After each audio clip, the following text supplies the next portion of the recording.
Boris Johnson was good enough to explain why during his premiership he brought in so many people into the United Kingdom. And when I say many people, in 2020, 662,000. In 2021, 891,000. In 2022, 1.2 million. Okay, these are incoming numbers. That's gross immigration in those years.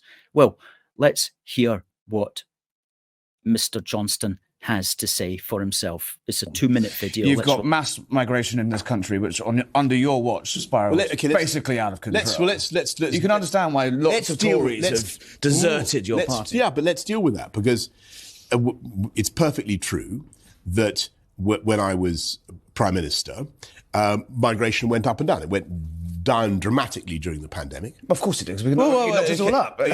Yeah. But then, so as we came out, what happened was that we had a nightmare where we couldn't stack the shelves and we couldn't fill the stations with petrol stations with petrol. Everybody was freaking out. I remember every business group, every Department of State was saying we need more pairs of hands to get things done. That wasn't the promise of the referendum, no, was it? It wasn't the promise of Brexit. It was controlling our borders and limiting migration.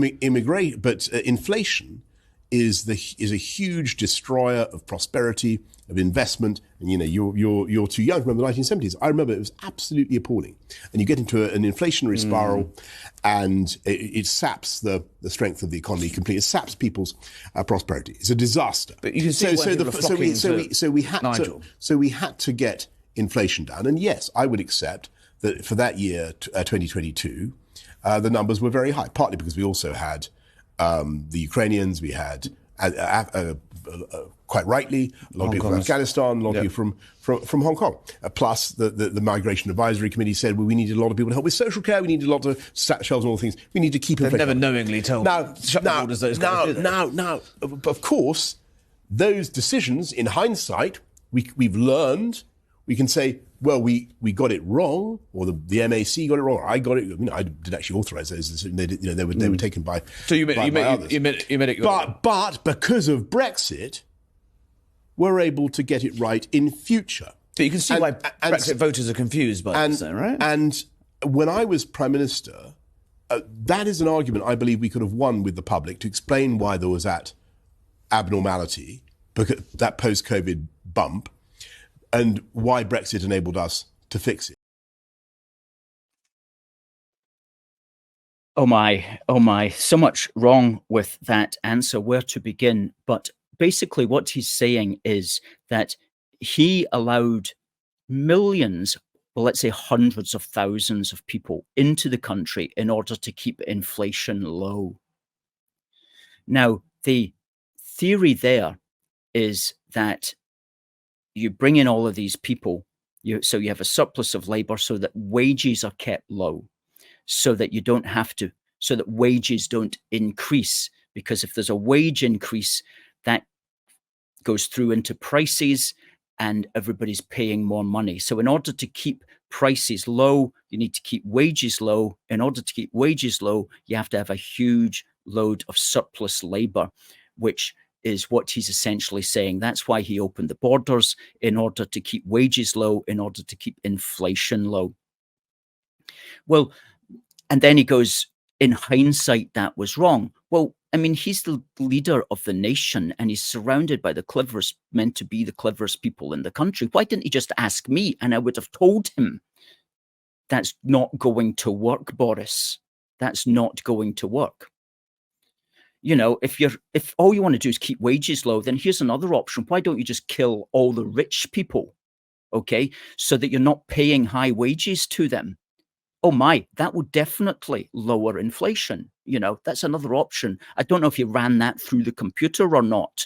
He probably did, actually, to see just whether that would work or not. It almost certainly would work under his crazy way of thinking. So there's more to a country than simply just keeping wages low, which really has to be the worst reason to bring in immigrants that I've ever heard. But at least we've heard it now from the horse's mouth. And I'm sure he was correct when he says that everybody was asking, all the government departments were asking for more labour, because this was made clear in this article here.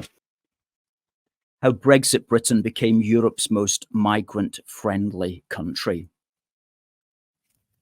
And it states here,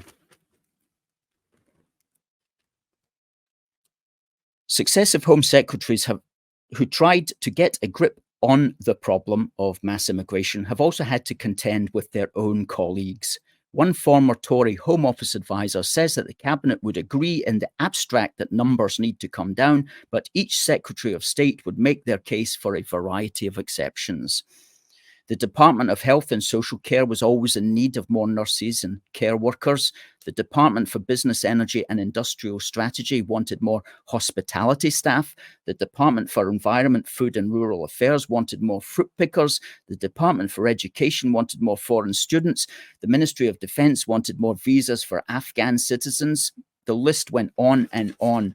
One time we had Nadine Dorris, as Secretary of State for Digital, Culture, Media and Sport, strenuously arguing for unskilled workers' visas to be issued for road workers to help in the rollout of fibre broadband around the country.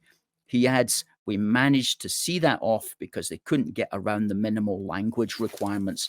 So clearly we are living in a country where the political class, whether they're Labour or Tory, they see immigration as an issue of bringing in workers in order to keep wages low, and they'll try to justify that by arguing that it also keeps inflation low. Well, sometimes it might do that in a temporary basis, but that's not a good enough reason to transform the country, because of course all sorts of other problems occur when you bring in so many people so quickly. Problems which themselves also can create higher prices, which themselves can also create inflation. So it's a very, very, very poor tool to use to control inflation, and it's potentially a nation-destroying tool. And it's terrible, really, that our politicians would even consider going there.